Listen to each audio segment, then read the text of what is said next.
we're on flower number 9, so I am going to scroll down and grab him. I think this one is so cute and folksy. So I'm gonna stamp and make sure I have a light yellow here and stamp that down.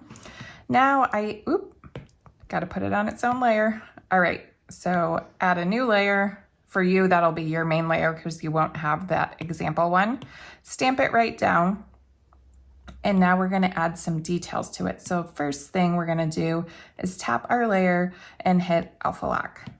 Now I'm gonna grab this light peachy color and my monoline brush, and I'm just going to kind of mimic the shape of the top of the flower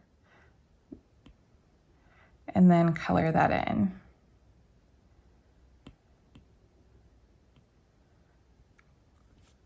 And I'm gonna grab white and just add in my simple dots. I did 2 on each of the side petals and 4 on the middle one.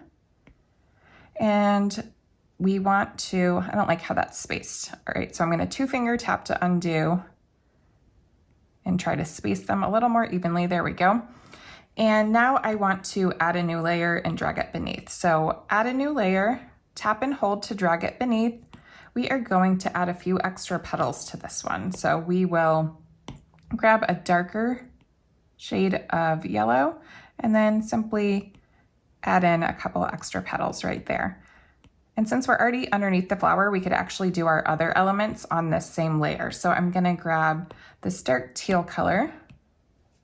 I will add my stem and all my little flower stamen. And I really wanted the stamen to be exaggerated on this flower to give it an extra kind of fun look. So I made them extra large with my monoline brush and then just stamp them right on. And now I can tap my flower and click merge down. And I've got it all on one layer, ready to edit and use in my lettering piece.